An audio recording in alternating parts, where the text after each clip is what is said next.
Paul Harris and the credits towards your Paul Harris. Or you can do it as a ride to polio, or as you probably know, there's many, many ways to separate.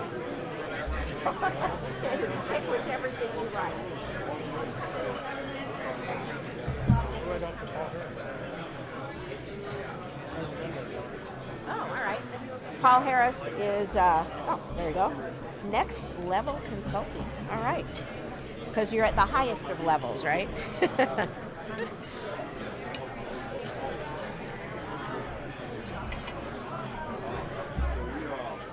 What's today's date? 19. Of November.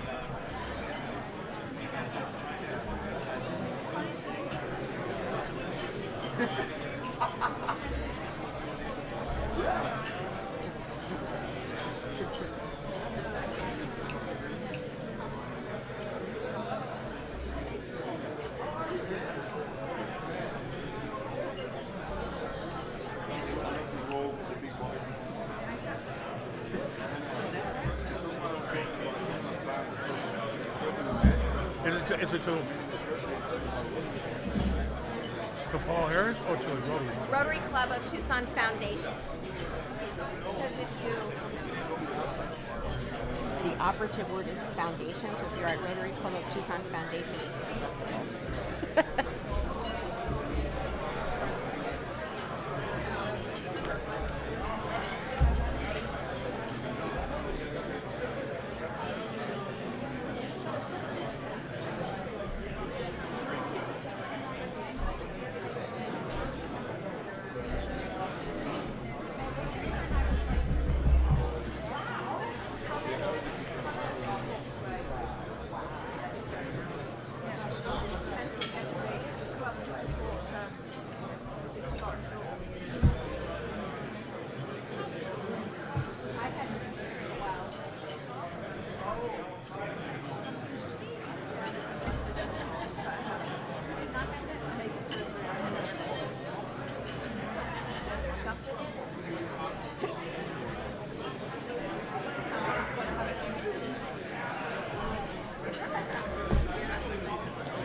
Oh, thank you, brother.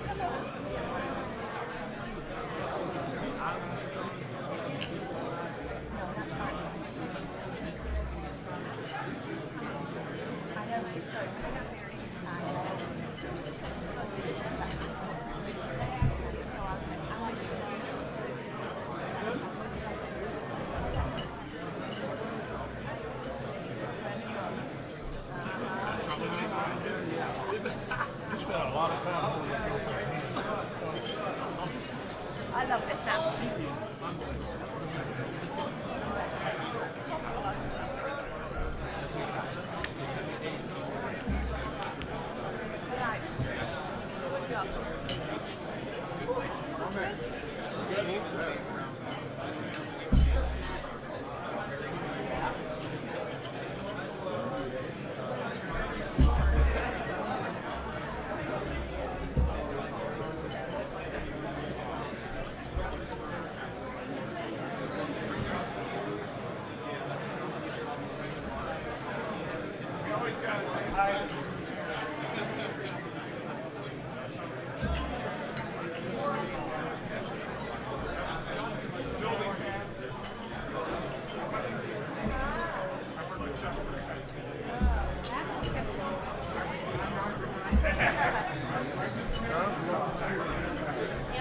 Give $100 to Paul Harris.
Last call for raffle tickets. Last call for raffle tickets.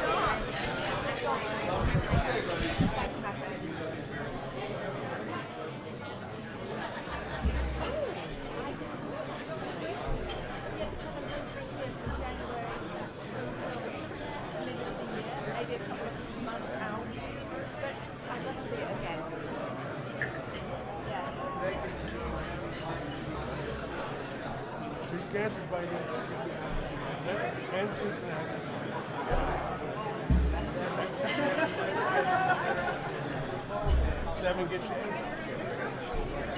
Eight gets you nine.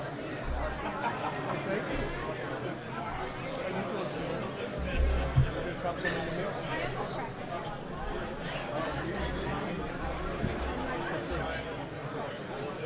You're so sweet.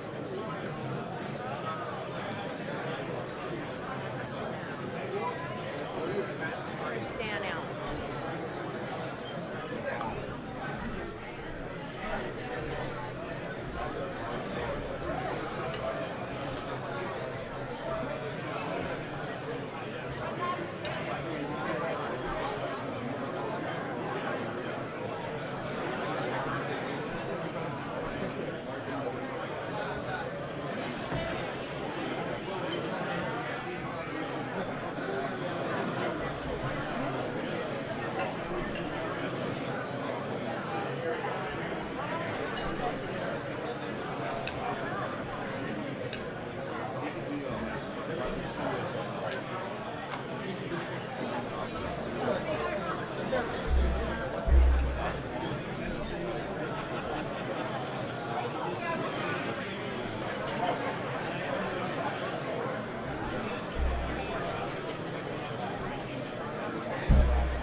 Hello, Rotarians.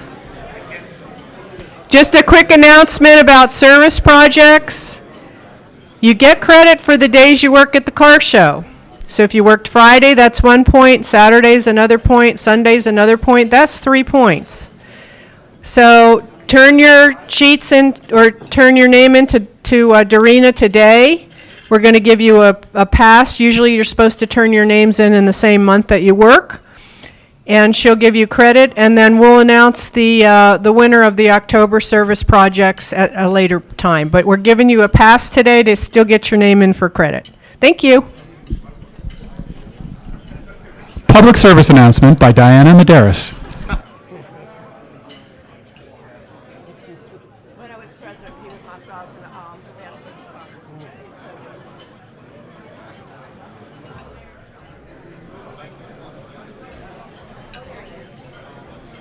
Okay. All right. All right, that was not very good. There, how's that? Did that wake you up? Good afternoon, everyone. Welcome to the Rotary Club of Tucson meeting for November 19th, 2025. I know, scary, huh? Today we are going to be led in the pledge and the song by new member, Mr. Daniel Allen, who is very talented in terms of ticket buying selections. Pledge and song. Do we have a musician today? Do we know what song we're doing today? You make it out. Okay.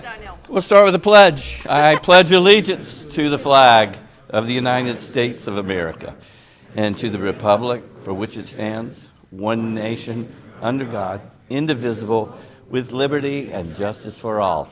And the song should come up right now. There we go. Oh, somebody want to find that key? 1, 2, 3. God bless America, land that I love. Stand beside her and guide her through the night with the light from above. From the mountains to the prairies, to the oceans white with foam. God bless America, my home, sweet home. God bless America, my home, sweet home. So we can add director of the Rotary a cappella choir to Dan's long list of achievements. Thank you, everyone. We are going to be inspired this afternoon. We're going to be inspired by the incomparable Mitch Pizek, who does business consulting in addition to a zillion and a half other things that he does. I do stuff. Stuff.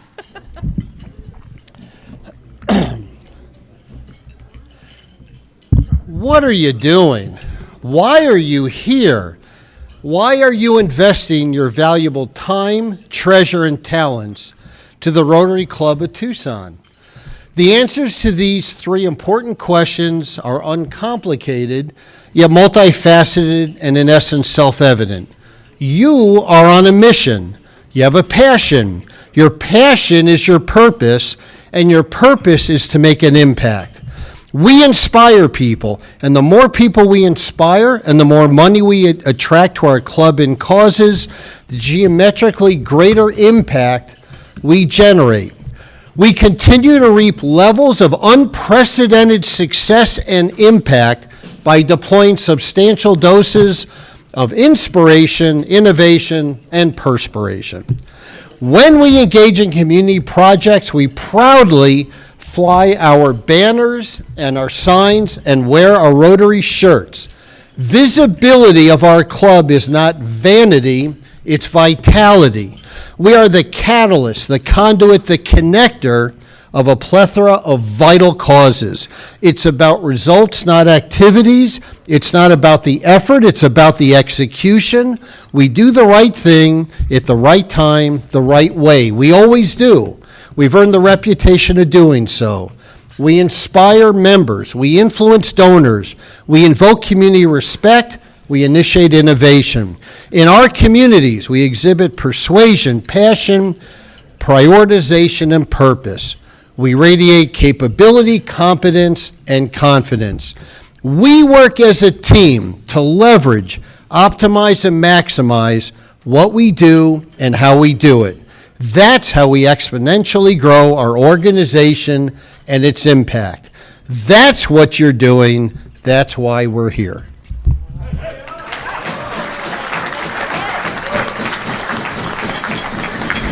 And now we get the privilege of hearing from our Sergeant at Arms, Mr. Dan Calm. Thank you, Dot. Well, good afternoon. Good afternoon. I hope you're enjoying the pre-Thanksgiving Thanksgiving dinner, because it's quite lovely. And for those of you that don't know, the switcher crew over there, how many people, Tom, do we have on right now watching us? Okay.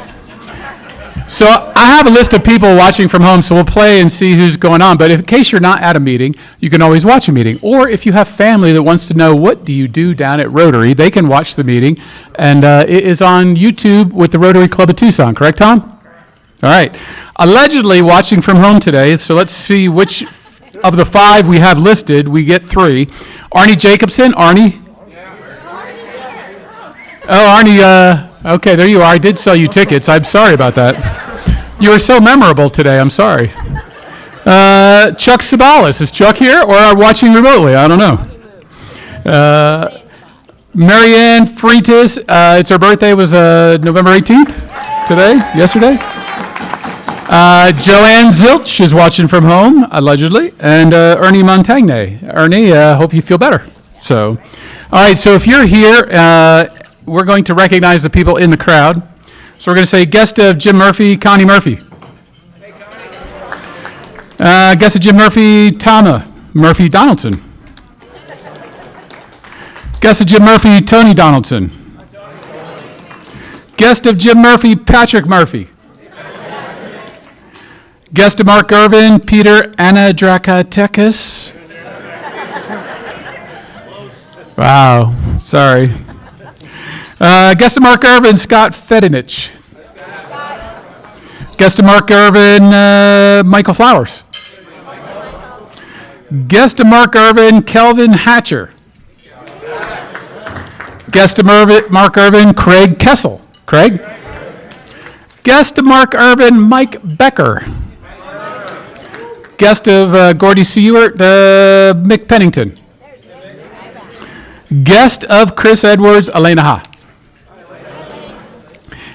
Last but not least, I have the Dove Mountain crew. I have the DG-elect Emma Carrillo. Emma, there she is. Guest of Dove Mountain or Dove Mountain crew, Alita Wiener. Alita? Guest of Dove Mountain, Prudy Ablin. Guest of Dove Mountain, Charlene Myers. Did I miss anybody from Dove Mountain? I think I got everybody. All right. Well, and if you are looking for a club to land in, we'll talk about Membership Minute in a bit, but this is a fabulous club, and I got a really good story and later for the program, but welcome all, and welcome those of you watching online. Thank you, Dan. Our Dove Mountain guests, raise your hands again. From Dove Mountain Rotary Club. They are selling their color-changing mugs, which are very cool, so feast your eyes on the screen over there, and then feast your eyes on the cups at the back table. So here's what happens when you put hot water in them. Well, all right. There they go. Yeah, 1, 2, 3. Ooh. Very cool. Good holiday gifts. So they're going to be in the back afterwards, so make sure you buy your color-changing mug. So I need 4 of them, by the way. So thank you, Dove Mountain, for being here and for doing that project. Very fun today. We have our Cookie Monster. And our Cookie Monster of the day is Charlotte Harris on behalf of the Ride to End Polio. So all of you who were indoor riders, no, come up here. Come up here, yeah. So all of you who are indoor riders, stand up, please. All right, yay. Those of you who are outdoor riders, please stand. All right. It's the Ride to End Polio is this weekend, Saturday. Louise has a tie with his shirt on. Too cool. Yay, Louise. That was perfect. So anyway, so support our riders. Come out on Saturday. You can make contributions to the Ride to End Polio. Over the last however many years, we've raised, what is it, $72 million to eradicate polio from the face of the earth. And there's only 2 countries left that have any polio there. So support our riders and support our program. And support Miss Charlotte, who gets this very cool Rotary bag in which she's going to put all the extra cookies. Thank you. And she also gets the limited edition and highly coveted Cookie Monster badge. And you all need to know she has been lusting for this badge since we started this program. So,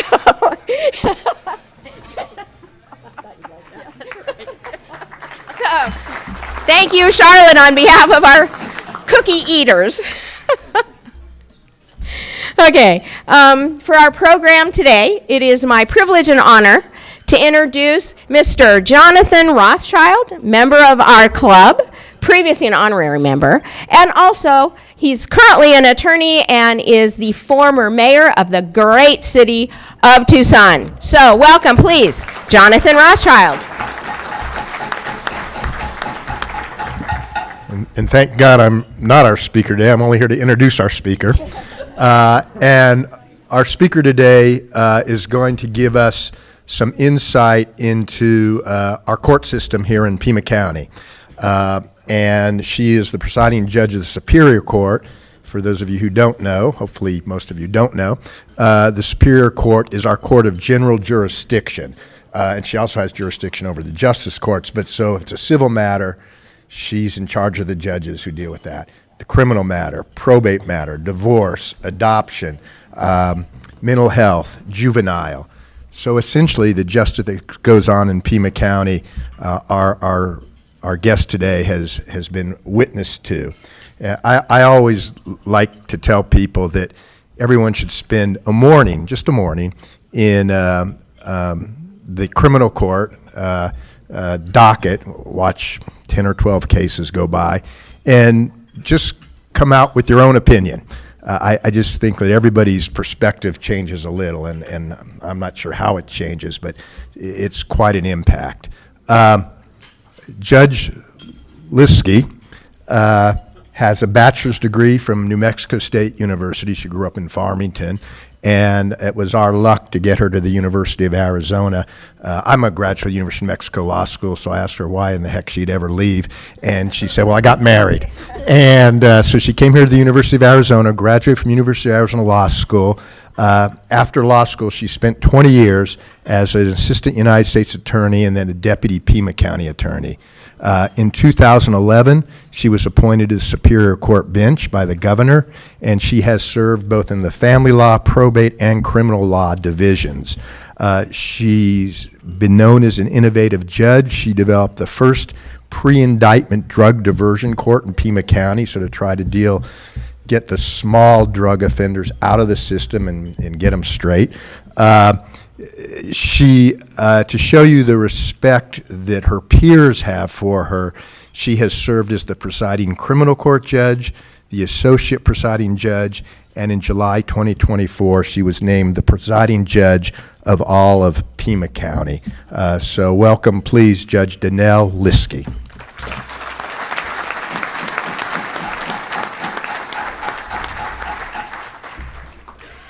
Good afternoon, everyone. So I do have a PowerPoint, but I messed that up apparently in getting it sent over. So I'll go through some stuff with you, and I can send that along if people have questions. But honestly, I think PowerPoints tend to usually put people to sleep anyway. So I would rather, if you have questions or things that you're interested in knowing about the courts or the court system, I will do my best to answer those. I always think it's better to give you the information you want rather than you just, listen to what I have to say. But part of what I wanted to share with the PowerPoint was that the numbers of cases that we do in Pima County, because sometimes I think it's kind of shocking. And this is just Pima County Superior Court that I'm talking about. So our justice courts, city courts are much bigger. And one of the things that I learned when I became presiding was kind of how many courts we do have. There is a justice court in Ajo, a justice court in Green Valley, 7 justice courts that are consolidated in Pima County Consolidated Justice Court. There's a city court in Sahuarita, a city court in Oro Valley, in Marana, in South Tucson. So you can see that we just have a tremendous amount of courts that technically I oversee. So it's a busy place in Pima County with lots of cases. Just to give you a perspective, in 2021, when cases were a little bit lower due to COVID, we were still having a downturn in cases. 25,502 cases were filed. So far in 2025, we have 29,913. Those consist of all the benches, and I was going to say Mayor Rothschild. Mr. Rothschild mentioned we have... when his son worked for me, he was the mayor. When his daughter, I can't remember which. Both of them kind of worked with me. So we have civil, we have criminal, we have probate, juvenile, and family. Down here in downtown Tucson at Superior Court, just over there, we have all but the juvenile bench consolidated there. The juvenile bench, if you've not seen it, is off of Ajo. Currently, our mental health, we have a mental health court in Keno, but most of the mental health now is done virtually, and the judge who's doing mental health is actually at juvenile, and that's kind of a space issue. We are running out of space in the Pima County Courthouse, so much so that at the Pima County Justice Court, Consolidated Justice Court, when they built that, originally we thought the city was going to come in. The city didn't come in. There's been some empty space there. So now we're building that out so we can move some of our family law commissioners over there to handle some family law cases, so we can build out our 7th floor, which I find interesting because it was kind of the new floor when I first started, and now it's old and in really bad shape. So it kind of shows you how long. But with our civil cases, we have almost 10,000 cases filed this year, 9,658. A lot of times what people are interested in is how many of those cases go to actual trial. And I think that you would be shocked as to how few cases actually go to trial in a full jury trial way. And jury trials are really only in civil and criminal. There are some ways to get a probate jury trial, but most of the time people do not opt for that. So while there's a way to get a probate jury trial, when I was on probate, when Judge Lee was on probate for years, nobody really opted into that. But so on civil, in 2024, we did 30 jury trials. In 2025, so far, we've done 17. So most civil cases will go. Civil used to have about a 1% trial rate. Now it's at about 40% trial rate. Criminal bench, criminal really dove down in filings during COVID, and there was just an effort to try and deal with some cases the other way. They're on the way back up, not quite as busy as we were pre-COVID. We're almost at 6,000. We're at 5,966. With criminal filings at Superior Court, those are all felony filings, so somebody who faces some kind of a prison term. Criminal has traditionally had a much higher trial rate. Those of you who might have been around in the Steve Neely days when he was the county attorney here, that's when I was a prosecutor. We did a lot of trials, a tremendous amount of trials. We had about a 15% trial rate, which is unheard of. Most people thought we were crazy. Our current trial rate is 1.88%. We trialed 103 trials so far this year. So it's a smaller trial rate. Honestly, I thought Neely was a little extreme. I don't know if we're too low right now or not, but definitely it was too extreme before. There's a lot of reasons why cases don't go to trial. Usually it's to everybody's advantage to settle. In a civil case, if you can reach some agreement, not that you all walk away happy or both sides. I always take it as a win if both sides are unhappy, because that means they both had to give something up and hopefully they both get something. I do a lot of settlement conferences in criminal because that's my background, and I spend a lot of time on the criminal bench as well. And I always tell people on the criminal bench, the only reason for a defendant to take a plea is for some benefit. I mean, why else would you give up your right to a trial and have the 12 or 8 strangers decide your fate? You've got to have something better for it. And the state is getting something. They're not having to go to trial. They're not having to prove, but they get a conviction. So both sides are giving up something in both of those. And for the most part, a lot of cases really should settle. And I think sometimes people are surprised by that, particularly in the criminal area. They think maybe going all the way. Oh, do we have a question? Or are we waving at me? Oh, sorry. Particularly in the criminal area, there's a lot of reasons why cases will settle, and a lot of reasons that it's better for both, in my mind, the state and the defendant. Obviously, the defendant may face less of a sentence or may have a probation option, but from the state's point of view, a lot of things can happen in a trial.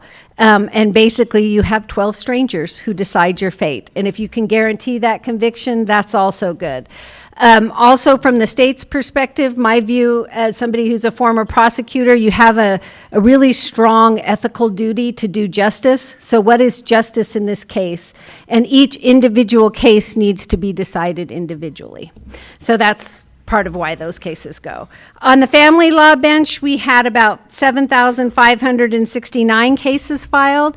Family law, interesting, is a little bit different too. A lot of people obviously think about divorce. That's an obvious one. But it's now about more than half of our cases. It used to be about half, but I think it's gone more, have to do with paternity.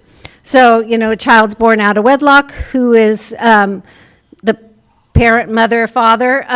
Mother's usually obvious, but the father can be a different one, and so we've got to figure that part out and then assess child support and parenting time and those kind of guidelines as well. The family law bench does a lot of trials, but they're not jury trials, they're bench trials. There has been a recent push in the legislature to have jury trials for family.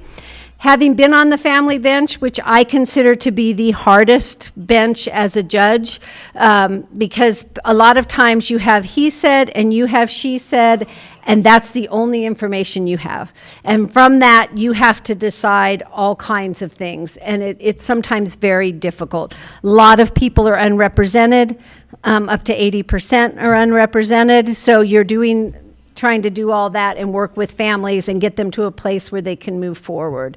So they do a lot of bench trials. If they had a jury trial, part of me as a judge thinks, oh, thank goodness, because I have to tell you, when I rotated from family onto the criminal bench and I did my first trial, it was like this sense of relief, because I walked off the bench and thought, it's not my problem, it's those jurors. I don't have to decide who I believe, I don't have to decide what the evidence is, that's all on the jury. But I think judges see a lot of different things, to be honest with you, and have different information. I'm not sure a jury trial is going to work in the family area, but we'll see what the legislature says. The probate bench, our probate numbers are starting to go up, and I think they will continue to. Right now we have about 6,720 filed this year. The reason I think probate will go up, probate consists of, again, sort of the obvious one. Somebody dies, you have a will, you probate the will. Cases where there wasn't a will, but parties are contesting over who gets things. And then the other part in probate that you sometimes didn't know would be there are guardianships and conservatorships. And as people age, there's more dementia, then there's family members who are trying to take care of them, and sometimes they have to go to court to get those orders. Or they want to make sure their money's not taken from them, so they have to, try and take over their bank accounts. Honestly, really for good reasons, almost always. I'm not saying there's not bad actors out there, but there's a lot of really good children just trying to help their parents get through a difficult time and be able to take care of that. And guardianships and conservatorships have gone up. The other thing about our probate bench, if you sit around and watch statistics, you will see our cases start to plummet. We discovered that probate was not, or overall, those are what's filed. We have currently 15,000 some pending. We discovered that our probate cases just sometimes don't seem to get closed. So we're doing a cleansing, going through, finding out cases. So I think our overall numbers will drastically decrease, but the number of filings, given the baby boomers, that generation which I am at the end of the baby boomers. So as my generation ages, there's going to be more and more of a need. Then I think probate cases will decline again because there will be less people in that age group. But for the next few years, I anticipate probate to go up. As a result of that, we just assigned another judge to go on to the probate bench. Traditionally in Pima County, we've had one probate judge and 2 commissioners. Now we will have 2 judges and 2 commissioners. So we're trying to deal with that caseload. And our last bench is the juvenile bench. Juveniles, another area, I think people tend to think of delinquency, a juvenile charged with a crime, which are actually the really fun cases at juvenile, because most of the time the great majority of kids charged with a crime are kids, and they're doing really stupid kid things. One of my cases was some kids who were at a school, and they lined up in a row and threw rocks at the window. And it came out why, and they said, well, one, you feel really good when you hit the target, and I could relate to that. It feels good when you hit the target. And then they said it made this really cool noise when the glass shattered. And part of me wanted to say, oh, yeah, that would be, as an adult and as a person, you can rationalize that that's wrong and not good, but these kids, they're just kids. And the sad part was it was a lot of money and a lot of damage to the school, but as a person, you can understand how kids make kid mistakes. And they do things because it looks fun, or it makes a cool noise, or it sounds exciting, and they just need to learn that that's not how you enjoy life. Is not by breaking windows or doing damage to somebody else's property, but there's a lot of hope at juvenile because you see a lot of that down there, and very few truly truly difficult children.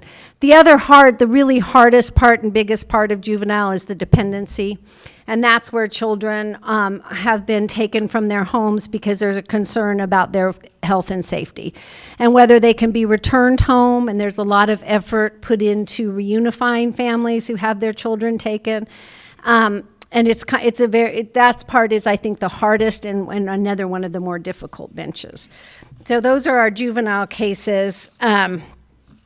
I wanted to tell you a little bit about specialty courts that we have in Pima County.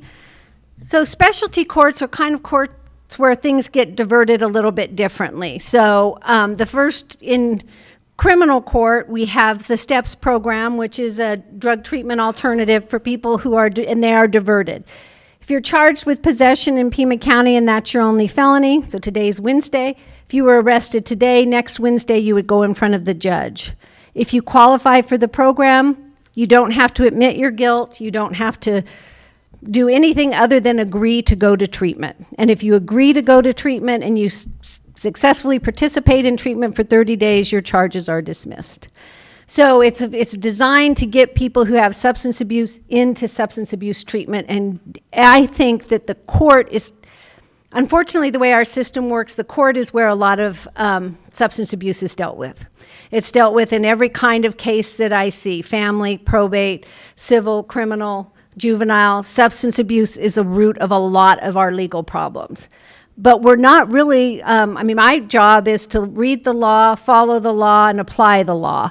My job is not to provide counseling or treatment, yet these people are coming in with that. So it's a real mix. If I can get people to go to behavioral health and receive services, to me, that's a win. That's a better place to deal with your substance abuse problem than me as a judge. I'm not trained for that. I'm not the best person for that. Behavioral health and treatment agencies are the best places for that. So STEP's design is to divert people. If people aren't successful in that program, which sometimes they're not, we also have a drug court program. So people who've been charged and convicted and they have a drug issue can go through drug court.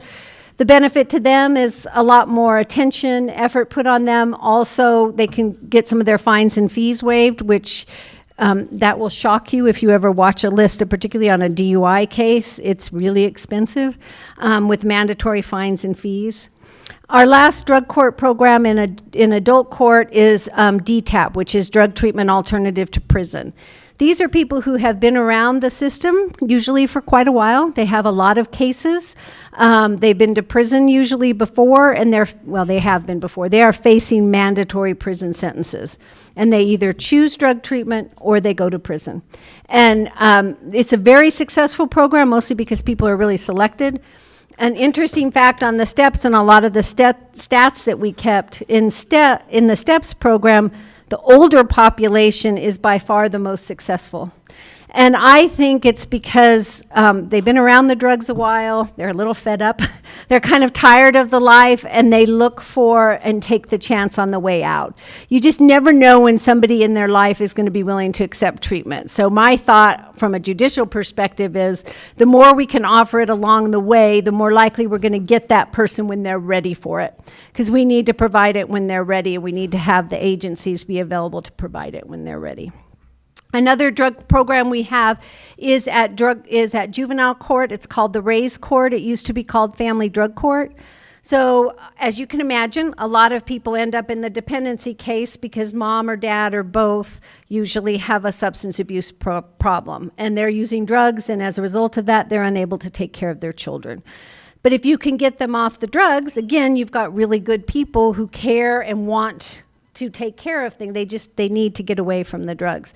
So the RAISE program is very successful. Also a lot of effort and energy placed on reunifying families and getting the parents to take those steps forward. I always, as a criminal prosecutor, or as a judge on the criminal bench, one of the things I always tried to educate adult criminal prosecutors about was what somebody's doing when they complete that program. I have a somewhat flexible job. I mean, I have to be in court and I have to do stuff, but I'm an elected official. If I choose after today to go home, nobody's going to dock my pay. Nobody's going to do anything. I have a flexible schedule. I would have a really hard time doing a CPS caseworker or caseload. You have to go to treatment. You have to show up in drug tests. You have to keep your job. And if you're doing the drug program with the race court, you've got to show up to that.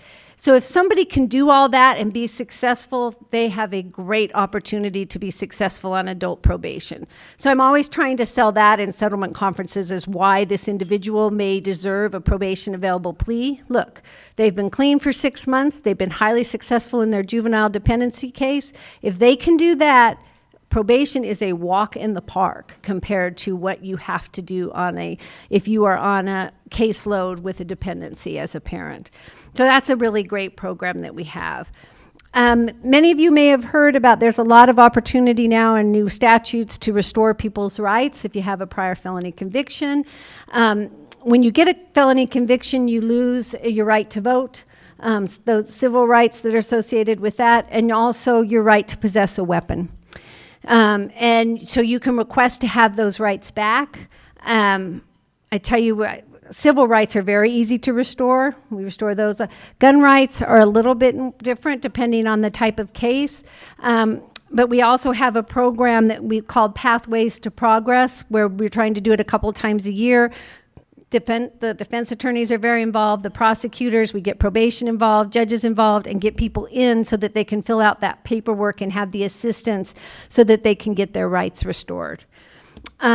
We also have at juvenile court an adoption day, and if you've ever had the chance to go to adoption, I call it the happiest place on earth. Disneyland has nothing on adoption day. It's just feel good, and they just do a lot of adoptions. They decorate several courtrooms. They do a very nice job on some of those programs. And so those are just some of the ideas, some of the things going on. I feel like I've rattled. Is there anybody have any questions, interest in the court? Anybody want? If you have a question, please raise your hand. We have time for 3 questions. All right, so I learned today you can have a jury in a probate court. Can you tell us your most interesting story of how that came about? I only spent a year on probate, and nobody wanted a jury trial when I was there. Every day in court is really interesting. I honestly, Mr. Rothschild mentioned the criminal court in the morning, which I call organized chaos, and it is fascinating to watch. The people coming in, the people going out. You do changes of pleas, you do sentencings, people interrupt you. We also have a mental health court, and I served as a mental health court judge, and that's one of the hardest things I've ever done, because substance abuse is pretty easy. If I can get you off the drugs, we're done. Mental health is a lot harder to deal with. So I don't know if I have a good story on the other one. What's my...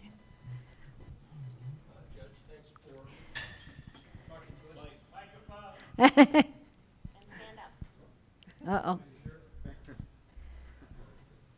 So I'll just do this in my mom used to say, my quarter deck voice. Thank you for the talk.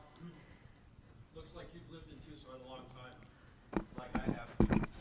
And stipulate it's not your fault, but what do you think when you see open drug use in town? And I see it mostly on Huckleberry Loop, and my son recently complained about going to the Safeway over off of Silver Bell and Speedway, and it was just a mess in the parking lot. And I as somebody who's lived in Tucson, how does that affect you, and what do you think about that? I think the unhoused crisis is really difficult, and the drug crisis is really difficult. I'm on some committees with the mayor and the board of supervisors, and the chief of police is often there, and people from the Pima County Sheriff's Department. It's one of the hardest situations. Chief Kazmar's comment is any program you developed prior to fentanyl needs to be relooked at. And I don't disagree with him. Like even our STEPS program, I think, the drug is harder. It's easier to be addicted, and it's harder to get off. Having said that, I think people are often willing to say, I heard this about methamphetamine too. Oh, once you've tried it, you can't get off. And that's really not true. I've known people both in my personal life as well as in my life as a judge who have gotten off of drugs. And so I believe all of them, you are capable, but more resources and effort need to go. I find it very concerning. I like to ride my bicycle. I would like to go down the loop and not feel anything. You go into certain areas and it gets scary, and that is not good for the public, but we need to find ways in which to deal with it. I really wish I knew what all the ways were. I know that from the court system, the ways that I can help are to try and provide these programs that try and deal with substance abuse, to try and get behavioral health involved in the court system itself. We're working towards maybe having a liaison at the courthouse. There's so many times where I would like to refer somebody and say, hey, and in the steps court I had this. I'd say, hey, Caroline is here from Hope. Why don't, if you want to go talk to her. Lucky you, your case is dismissed, but your next one may not be. So if you'd like to go get help, here they are. And we had success with that as well. I am a big believer in getting behavioral health out there as much as possible because, again, I've had times where people have certainly walked away and refused any help I had, but I've had a lot of times where people are willing to take it and you just don't know which day that is. And if you can get them to take the help, if you make it difficult, then we will lose them. I was just meeting with behavioral health with a gentleman who was a prior substance abuse user, and he said he went in, he did his intake, and they said, okay, we'll get you an appointment in 2 months. So if you're talking about somebody who's a daily user, or especially if you're injecting drugs, that's not going to work. We need to get them into treatment, and we need to respond to them when they respond to us, because that's our greatest chance of success. So that's what I see is an opportunity to hopefully help people by getting them engaged with behavioral health and not the court system, ideally, from my view, even though that's my job. Thanks for coming and speaking with us today. I was jury foreman on a domestic violence trial in February of this year and was really surprised at the jury selection process. Not at all what you see on TV. There's no voir dire, no questioning of jurors. No, it's changed a lot. Yeah, so I wonder if you could comment on that a little bit. So those of you who don't know, Arizona is the first state, and I think still the only state, who does not have peremptory challenges. So peremptory challenges where you ask a group of people get selected. There's usually about 25 people in what we call the box, either the jury box or in that front row in the courtroom. Ask questions, your name, there's usually a board that talks about if you're married and anything like that. But if it's a case, like a domestic violence case, does anybody have any issues? So let's say you were a domestic violence victim and you don't think that you could be fair, then you might be taken off the jury. And at the end of that selection, when we had peremptory challenges, as the attorney, you got to just willy-nilly pick a couple people that you didn't want on the jury. My husband always laughed. He's an engineer, because I always took the engineers off. I'm like, especially in DUI cases, they drove me nuts. They wanted to analyze everything. Just trust me, the machine works. I was the prosecutor, trust me. So I think defense attorneys wanted to keep them on. So we all have our biases, right? That was my bias. I didn't like court people, and I didn't like engineers because of the way I thought they analyzed cases. So we took them off. Well, and there was a lot of issues as to whether that was racially based. And there's a case called Batson that says you can't strike somebody for race. And then it's basically all you would have to do is give a racially neutral reason, a valid reason on why. And people felt that people made up their... so as a result, now we don't have peremptory challenges in Arizona. Maricopa has a lot of stats about how before peremptories and after no peremptories, how much more diverse our jurors are. So I think there is something to the fact that maybe people were being struck for reasons other than, my engineer bias. There could have been for other reasons, mainly race, and so they've changed that. So you should still, my problem with that from now is attorneys need to learn to ask more questions, because they still can ask questions. In the criminal context especially, we were never good at it. We're worse at it now. And I've been on the criminal side for 30 years, so I've seen it both ways. The Criminal lawyers are great trial lawyers, honestly. I think better than civil lawyers from my biased view. But they are not good at the voir dire process. And because we don't have peremptories, they need to get better at it. Because you can ask questions.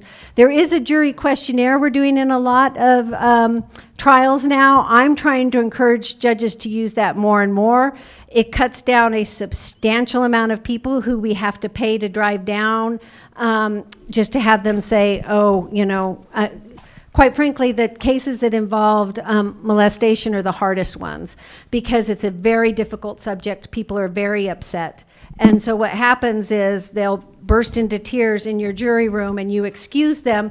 And as they walk out crying with the rest of your jurors there, you're supposed to say, okay, everybody's still fine. You know, it's very hard. You feel like you're biasing that jury, especially I've had sometimes 5 or 6 people walk out in tears. And then the remaining jurors are supposed to remain neutral. If you can do that all with the questionnaire, you save a lot of that. And I think a lot of trauma. So to answer your question, they should have asked more questions. And I think that they should get better at it. We'll see if they do. They've had more mistrials and more not guilty verdicts from the state, so I think the state needs to learn to ask better questions in particular. But there you go. Thank you very much. All right. So our Rotary Club is very invested in literacy, kids literacy. So what we ask our speakers to do is sign a book that we're going to put in our Make Way for Books library, and the title of this one is All Rise. So if you'd sign that for us, and thank you, His Honor, for introducing Her Honor. So now we have 3 birthdays to celebrate today. And the first one is Mr. Ricky Hunley, who has always been a really good athlete, as you can imagine. And he was drafted right out of high school by the Pittsburgh Pirates to play Major League Baseball. So from the U of A, welcome and happy birthday, Ricky Hunley.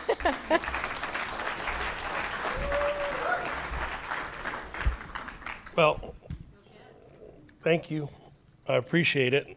You know, birthdays in our family has always been a big thing. And first call you get at 12:01 in the morning is the family happy birthday song from your mom, and you better answer. And so, November has been a good month for us this year, football-wise. You know,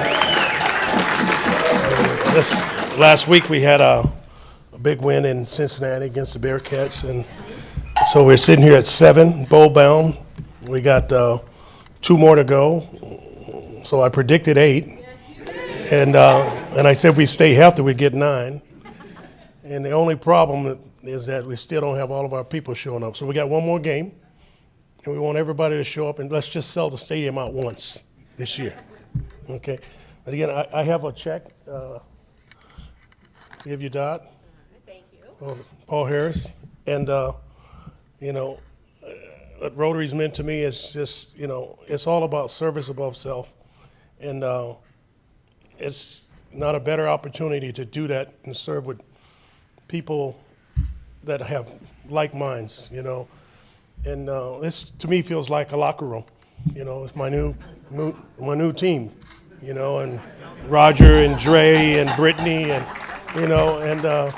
I don't remember much, but now I'm beginning to remember names, so it's a good thing. So thank you very much. Thank you, Ricky, who just became a Paul Harris Fellow. Thank you. His birthday was November 11th, Veterans Day. Next, we have Miss Margaret Higgins, who is retired as the director of the Haven and just got back into town. And as you might remember, she was our president in 23 and 24. And when asked why she became, or when she became a Rotarian, she said, I became a Rotarian shortly after joining. She really became a Rotarian when I found myself coating the top of the roof of one of the houses owned by Emerge, which is a housing program for domestic violence victims. And so she found herself coating the top of the roof of one of the houses owned by Emerge with elastometric. And her comment was she knew then Rotary is service, and that's the place for her. So help me wish a happy birthday on the 16th to Margaret Higgins.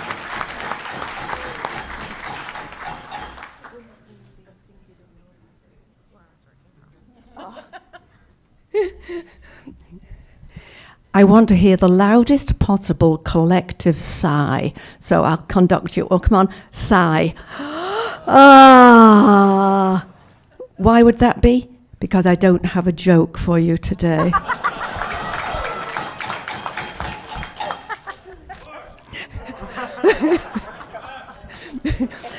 My next line, it was 20 years ago today. What would be the next bit? Sergeant Pepper taught the band to play. Well, actually, no, but it was 20 years ago that I actually did join Rotary, 20 years ago. And I'd like to thank Joan McNamara and Ace Bushnell, neither who are with us these days. They introduced me to here. And then Glenn Ewing as well. He was my mentor. I don't know if Glenn's here today, but I've loved Rotary every moment of it, including being on top of the Emerge building, which was pretty tough, not to mention cleaning roads as well, and doing reading seed, reading coach. So it's absolutely fabulous, and thank you all. Thank you for welcoming me back the last meeting. That was the first time I attended a meeting after I got back from Australia, and it was wonderful, absolutely wonderful, seeing you all again and being greeted fabulously. So I have a check here. Thank you very much.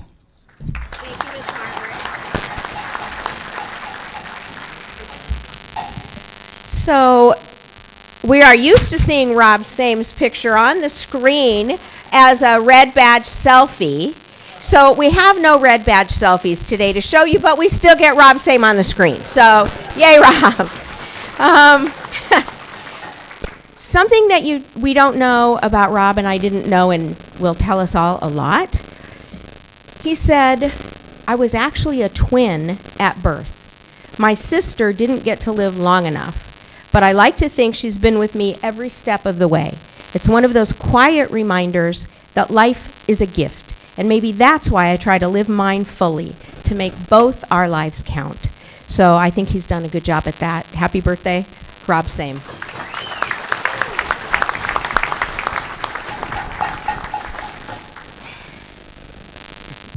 What's going on, guys? Morning. So I'm 28 years old this month, and and I haven't celebrated a birthday in 6 years. So if I sound nervous right now, it's because I'm getting 6 years worth of attention in 1 minute. So, but yeah, I got a small check for the Tucson Rotary Foundation. So, thank you guys, appreciate it.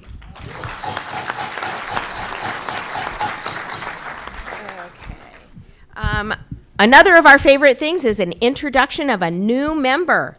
So, where's Mark? Mark Irvin, Mark Irvin is in commercial property and went to Southern Methodist University in Dallas and was club president in 2021 and 2022. And he's going to introduce our newest honorary member.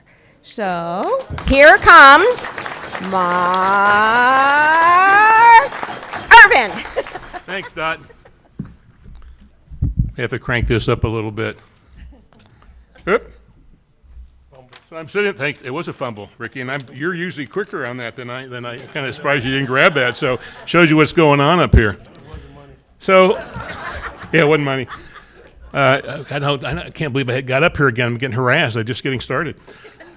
So, like the rest of the community, Rotary Club of Tucson has had an amazing relationship with Davis-Monthan Air Force Base. We've had something that we've done every time we have a new commander. We ask them would they like to become an honorary member of our club. Today I'm honored to introduce my pal, Colonel Jose Cabrera, as our newest member, and an honorary one at that. I'd also like to thank all these hoodlums over here who you're wondering what's going on with them, those are all mostly members of Winers and Diners, and the colonel happens to be an honorary member as well. So this is not the colonel's first time at DM. He came back from Turkey to assume this command of the 355th Wing, which he assumed in July. It's just some quick facts about DM. I think you probably know most of these. It's one of the largest installations in the Air Force. Colonel Cabrera has 34 mission partners, 46,000 personnel, 152 aircraft, 51 billion, yes, billion, in assets for which he is responsible. He's also got to put up with his command chief, Master Sergeant Kelvin Hatcher, known as Hatch. We'll get you in a little bit, my friend. So in case you're wondering what the economic impact for DM is, it's like $3 billion to our economy, and it also supports about 1,400 civilian jobs here in our community. So a little bit about Jose. He was born in New York City. You like that, don't you, Flyers? Yeah. I thought you might. He received his commission through the University of Delaware ROTC program back in 2000. So he's been a career officer for over 25 years. He's married to Chandra, wonderful gal, who we just spent this weekend with, and she has a little crutch issue going on, which maybe the colonel will touch on. And then they have two amazing children, Lisa and Sasha. So the colonel is a combat rescue officer. So if you're a down pilot, this is the guy and his team that are coming to get you. So I asked Hatch, Kelvin, if he would chime in and provide some insight. And he's also slightly a poet as well, and I just love his wit and wisdom. And so I asked him if he'd just write me a couple words, and I'm going to read them to you. So this is from Hatch. Jose's life was a tapestry with hustle and grit. From a sun-baked childhood spent dodging irate neighbors whose flowers he borrowed, coaxing wide-eyed tourists for a quick buck. Though he started small, his passion grew quickly, and he graduated to bigger ventures like candy. Then to used cars, suspiciously cheap, became his specialty. Followed by a stint as a holiday ham purveyor, the origins of which remain a closely guarded secret. For Jose, every day was an opportunity, every person a potential customer. His life was a constant negotiation, a relentless pursuit of the next deal, the next score. He was a survivor, and above all, never quit attitude, carving his own path in a world that rarely offered a handout. Hatch, we concur. Fellow Rotarians, please join me in recognizing our newest honorary member, Colonel Jose Cabrera, a pal of mine, now a pal of yours.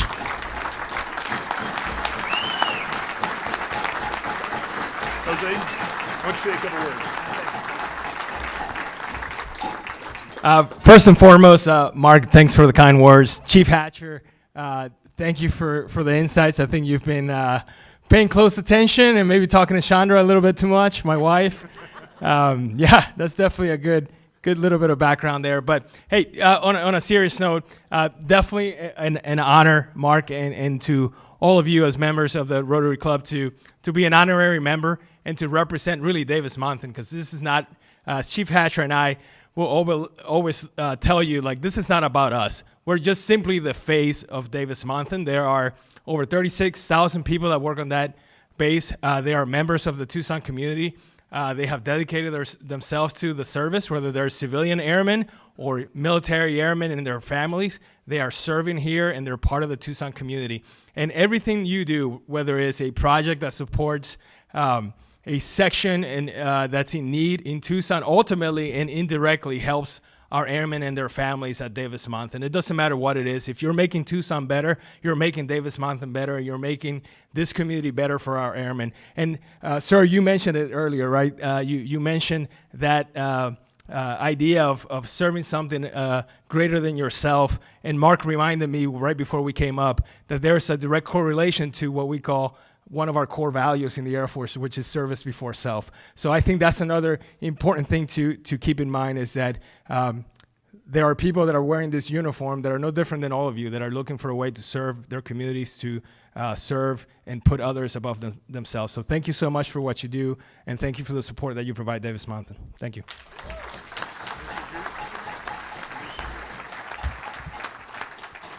So we all in Rotary have our cookie monsters.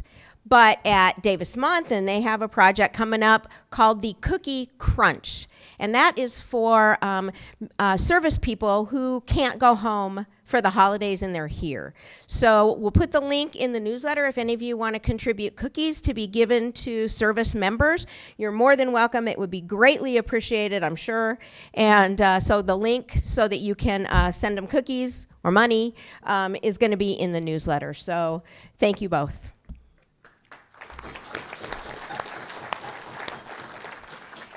And we are lucky enough to hear the second time today from our good buddy Mitch Pizik, who's going to introduce another new member.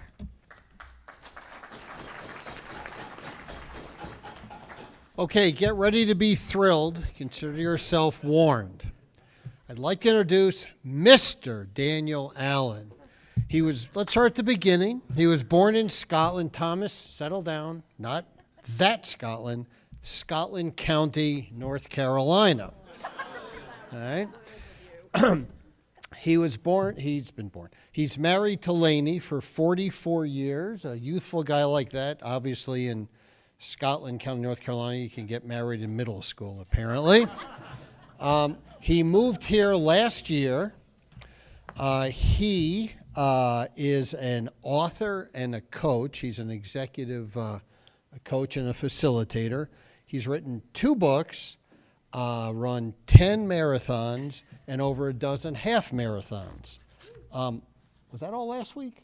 Yeah, all right, but really, he's very focused in everything that he does.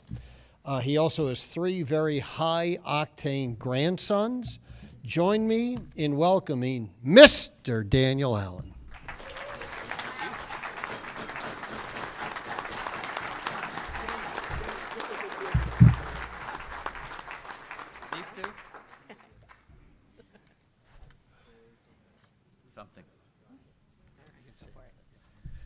First of all, thank you for the opportunity to serve the city with you all. I've done that with a number of different projects. I appreciate that. That is huge. Second, thank you for the Corvette. I really appreciate that. Talk about, return on investment. And thank you, third, to Mitch. I think this audience would agree with me that, Mitch, your aptitude for alliteration is absolutely amazing, and it elevates us all to higher alphabetical aptitudes. We applaud you.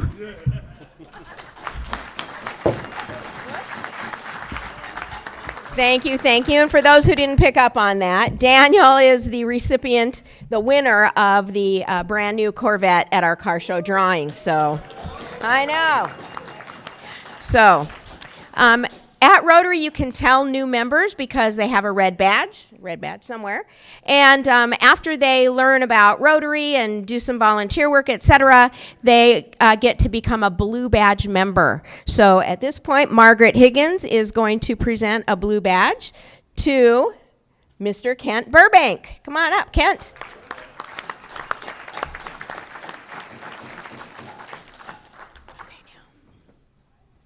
There we go.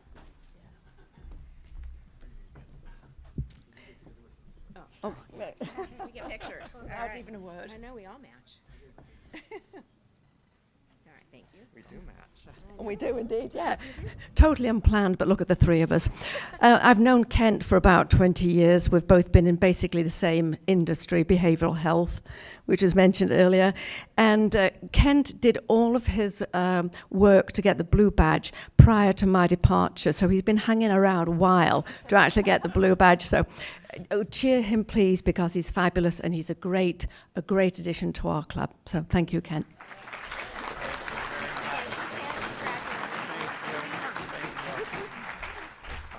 There we go. Another exciting thing that we do is Paul Harris membership. And to present our newest Paul Harris Fellows is the one and only Charlotte Harris.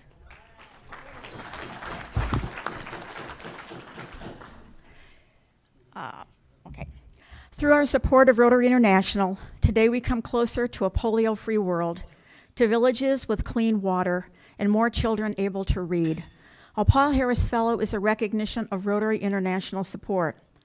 Fellow Rotarian Jim Murphy has gifted a Paul Harris Fellow to his nephew Patrick Murphy in special appreciation of the ways in which Patrick's life exemplifies the humanitarian and educational objectives of Rotary International. And Jim is receiving his Paul Harris Fellow +8. Patrick is wearing his new Paul Harris Fellow pin and has received his certificate. In addition to having Patrick with us today, Jim has also prepared some photos to share on the screen.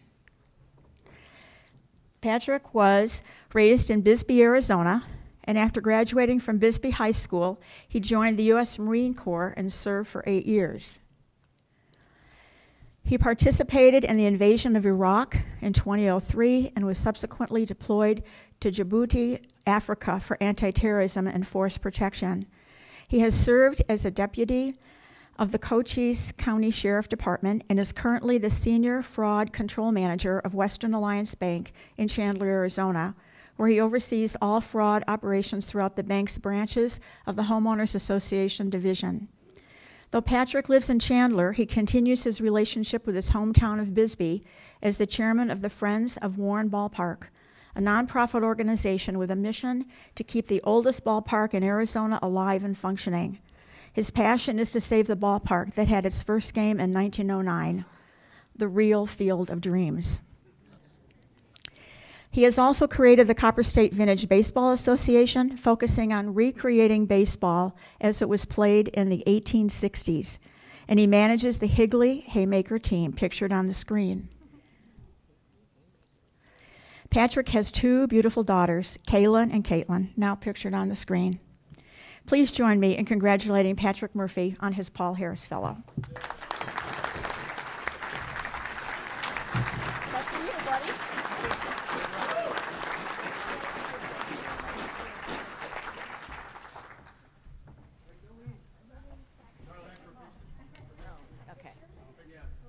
All right. Dan comes next.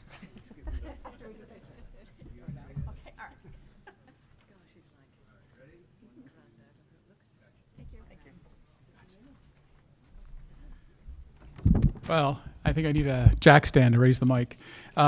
Jonathan Rothschild picked our winning things, but I would like to show you the new ticket thing from Dot and from David. So this is our new ticket bucket. Jonathan picked the ticket, and the number is 291. Yes! Thank you so much. I love that about you, Dave White. 8 6 3. $70. Who's got it?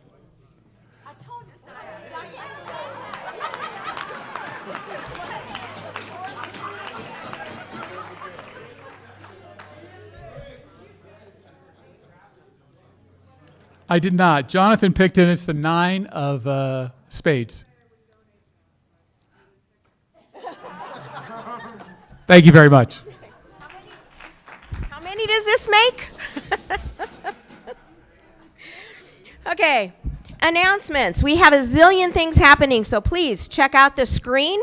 We're starting with El Tour de Tucson on Saturday.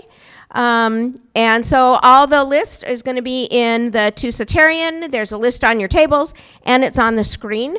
But also keep in mind that our next meeting is December 3rd, and our speaker is Suresh Garamello, who is the president of the University of Arizona. So that should be a very interesting meeting, and so please register online, please, so that, and bring your prospects. What a great way to introduce people to Rotary. And on the 11th is a Thursday, and that's the holiday mixer at George Larson's Car Cave. So, yeah, see? So that should be way fun. And so, Gary, Gary Hirsch is up next to talk about the Ride to End Polio. So remember December 3rd for the U of A president, so sign up online.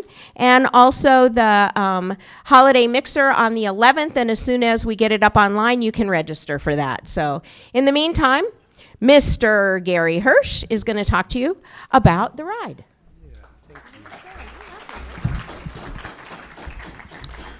So this ride is not about the 70 Rotarians who are planning to ride on Saturday.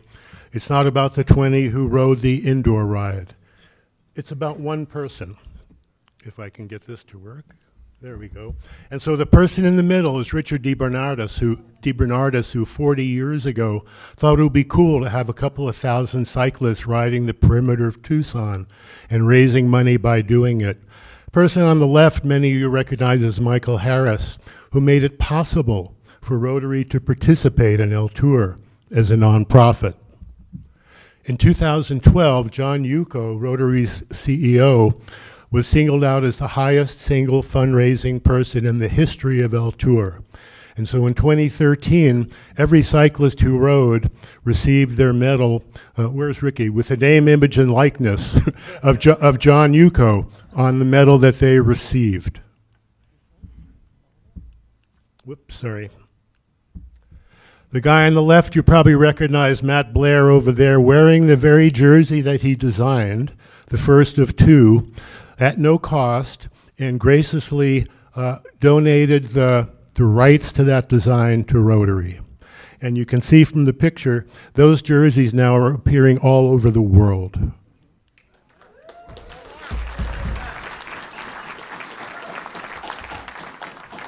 The little lady in the picture on the left, Charlotte Harris, most of you know, for years, Charlotte has led what we call the indoor ride to end polio, which actually started as people riding stationary bicycles indoors.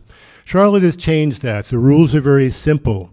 You can do whatever you want, wherever you want, whenever you want, as long as you're raising money for polio.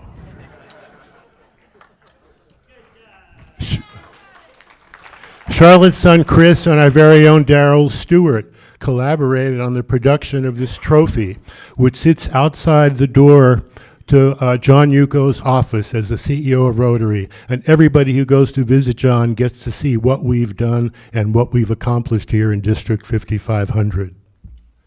And for context, in the 42 or 40 years, rather, that El Tour has gone on and raised $115 million, Rotary in the last 15 years has been responsible for 63% of every dollar raised by El Tour. Wow. And so one more time, if you will, if you're riding on Saturday, please stand. If you rode in the indoor ride, please stand. If you've ever ridden for Rotary, please stand. And if you've ever donated to a cyclist riding for Rotary, please stand.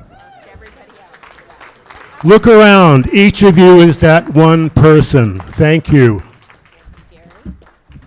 We have a special way to go coming up, so while we're waiting for Daryl Stewart to come up, I don't know how many of you get the paper, but in Friday's Star, there was an editorial written by John Yuko titled Pedaling Toward a Polio-Free World.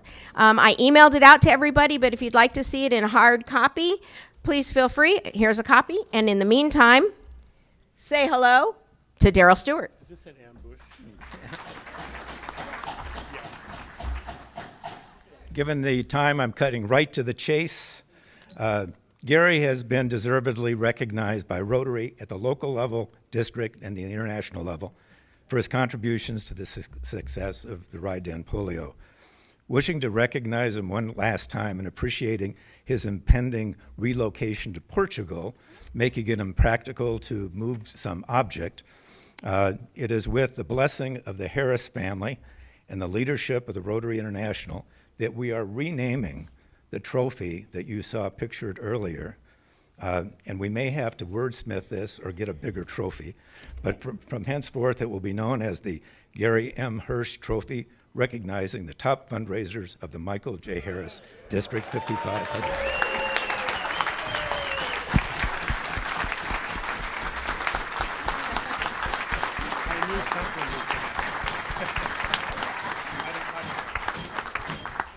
This was the decoy.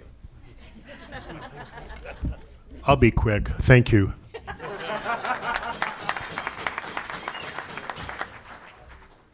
Thank you, Gary, from your own Rotary Club, from your new when you move there Portugal Club, and from Rotary International. Okay, Alan Schroep and Dan Kalm are coming up. So Alan is our member of our board of directors in charge of membership, and there's Dan. So just going to tell a real quick story. When we started doing service projects in Mass and really pushed the service projects that Diana leads, the next service project I believe that we're doing is going to be the bell ringing on December 13th. And what's really fun about it is we meet in this room, and it's great from a membership standpoint, but when you come out and do a service project and you do things with each other, it's even more fun. So recently, we're calling it the Rotary Ding-a-lings. Rick Rose signed up, and he just begged his buddy Matt Blair to come ring a bell with him for 2 hours. We have a few slots left open, but that's the kind of fellowship where people seek each other out, they have fun. Being a member of our Rotary is amazing, and when you're doing these service projects and you're meeting these folks and you get to know them, it makes all the difference in your Rotary experience. We have three kettles left over. If you can't come out and ring the bell, but you want to donate to the Salvation Army, our goal is to raise $10,000. We have 3 kettles left to sponsor. You can either sponsor $100 up to $500. Please see me or send me an email or text, and I'll put you on a kettle if that's what you want to do. Okay, so thank you very much. And if you haven't signed up for bell ringing, we have, I think, 5 spots left. Please do so. It's going to be a lot of fun. Thank you, Dan. Can you run the mic down to Mr. Mark Irvin? Oh, he already has one. All right. Mark Irvin has Happy Jackson. He was born with a mic. Okay, here's video. Airmen retire from active duty at Davis-Monthan Air Force Base in Tucson and will have to ask themselves what's next. 13 News reporter Catherine Patterson shares a new local program that efforts to help those airmen find the answer. After almost 20 years of service, Airman Marshall Jones is ready to move on. I have kids that are getting ready to go to college, and so we're trying to move to a different area and help support them and try to take more focus onto my family. He says he's thankful for his time in the Air Force, but one thing they didn't teach him was how to decide that next step. And that's not something I'm used to, being told every day of basically what to wear and where to go. That's why he joins his fellow airmen at Banner University. They're learning how to make that transition into the working world. What are they good at? What do they do that they really enjoy? That's what we're trying to help them think through here. Mark Irving is the immediate past president of Desert Thunder Squadron here in Tucson. Today they put on the 1 Year Away workshop. We're matching airmen up with a mentor, with an HR person, and with amazing folks here to just help them think through. Out of the 25 companies they asked to participate in the event, all 25, including Banner Health, said yes. There's nothing else like this that we've seen in the country. Because they want to make sure their years of skills and experience don't go underemployed.